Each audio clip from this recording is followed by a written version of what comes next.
नमस्कार, मैं हूं केशव तिवारी और अलग अंदाज में ही रहती हैं खबरें हमारी। चिंतामणि से जो भी मिला वाकई में वह चिंतामणि का ही होकर रह गया। 32 साल की पत्रकारिता में मैंने आज तक उनका कोई विरोधी नहीं देखा। तमाम चिंताओं से घिरा हुआ व्यक्ति भी जब चिंतामणि जी से मिलता था तो चिंतामणि वाकई में उसकी चिंता हर लेते थे। सतना शहर में चिंतामणि मिश्र ने कितने पत्रकार पैदा किए, कितने कवि पैदा किए, कितने लेखक पैदा किए, मुझे इनकी स्पष्ट गिनती तो नहीं मालूम, लेकिन शहर में ऐसे तमाम लोग जो लेखक भी नहीं हैं, कवि भी नहीं हैं और पत्रकार भी नहीं हैं, फिर भी उनके मुरीद हैं, फिर भी उनके प्रशंसक हैं, फिर भी उन्हें चाहते थे, पीठ पीछे भी उनकी प्रशंसा करते थे। पत्रकारिता जगत में निरंजन शर्मा से परिचित तमाम पत्रकार उन्हें जीजा कहकर ही पुकारते थे, क्योंकि चिंतामणि मिश्र निरंजन शर्मा के जीजा थे, इसलिए वे अधिकांश पत्रकारों के जीजा हो गए। उनसे मेरी मुलाकात सतना शहर में स्थित सुभाष पार्क की लाइब्रेरी में हुई थी। लिखने पढ़ने के शौक ने उनसे मुलाकात का सिलसिला बढ़ा दिया।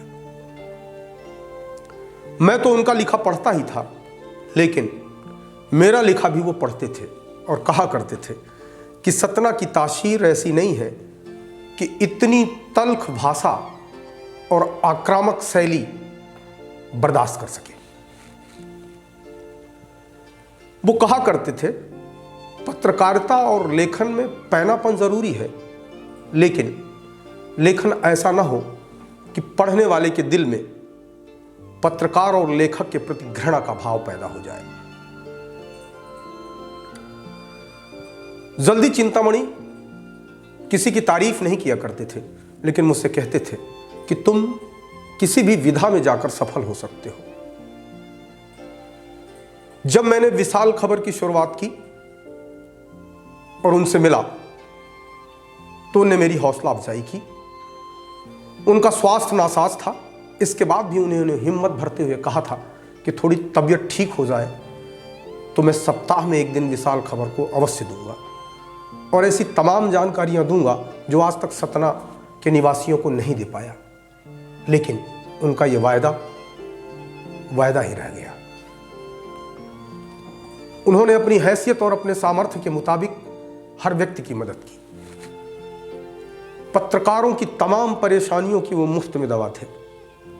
मुस्कुराते हुए पत्रकारों की अधिकांश समस्याओं का समाधान कर देते थे। 1989 में जब मैं दैनिक भास्कर जो जबलपुर से प्रकाशित होता था उसका जिला संवाददाता था, तब उनके साथ चांदनी टाकीज के पास निर्मित ऑफिस में नियमित रूप से बैठक होती थी। उस बैठक में संजय साहब भी शामिल होते थे। ऐसा इसलिए भी होता था कि दैनिक भास्कर जबलपुर और स्वदेश ग्वालियर का हम लोगों ने चांदनी टाकीज के पास संयुक्त ऑफिस बनाया था। कई वर्षों तक हमारी शाम चिंतामणि मिश्र के सानिध्य में ही गुजरती थी। ऐसा कोई दिन नहीं होता था जिस दिन हमारी और उनकी किसी मुद्दे पर जोरदार बहस न हो। कई बार चिंतामणि मिश्र मेरे तर्कों को सुनकर यह कह दिया करते थे कि केशव, सतना तुम्हारे लायक जगह नहीं है, तुम्हें किसी बड़ी जगह पे होना चाहिए। जिस तरीके का हौसला और हिम्मत चिंतामणि मिश्र लोगों को दिया करते थे, उसे देखकर तो ऐसा लगता था कि जैसे इनके पास हौसले और हिम्मत की थोक की दुकान है और वे बांटते रहते थे। मेरे बस्ती मेरे लोग सतना जिले का 1857 आपातकाल और सतना के मीशाबंदी, धतकरम, बोल कुबोल, खंड खंड पाखंड, हस्तक्षेप, अकारथ, ऐसी 15 पुस्तकें लिखने वाले चिंतामणि मिश्र आज हम लोगों के बीच में नहीं है। चिंतामणि मिश्र का जन्म 1935 में हुआ था और शुरू से ही वे हरफन मौला, खुश मिजाज और यायावरी जीवन जिए।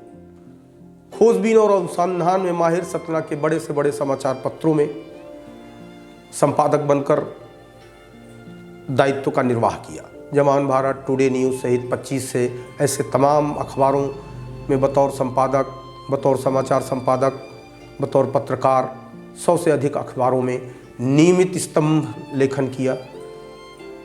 चिंतामणि मिश्र 90 वसंत पार नहीं कर पाए। 88 वर्ष की जिंदगी लेकर वो हम लोगों के बीच में, हम लोगों को छोड़कर चले गए। उनकी अंतिम दौर पर लिखी पुस्तक आपातकाल और सतना के मीसाबंदी है। शब्द शिल्पी पत्रिका और प्रकाशन परिवार उनका सपना था, जिसमें आपने बहुत से दस्तावेज और संदर्भ ग्रंथ का प्रकाशन किया। चिंतामणि मिश्र अर्थात जीता जागता शब्दकोश, संदर्भ ग्रंथ और एनसाइक्लोपीडिया का सतना में निवास करना था। सतना के बड़े से बड़े राजनेता, शिक्षाविद, समाजसेवी, पत्रकार, लेखक, कवि, ऐसे तमाम लोग उनसे मशवरा करते थे, किसी दिक्कत पे चर्चा करते थे। उनकी पढ़ने और याद रखने की क्षमता अद्भुत। सतना का इतिहास लिखने वाले चिंतामणि मिश्रा सतना के इतिहास में न रहते हुए भी अमर हो।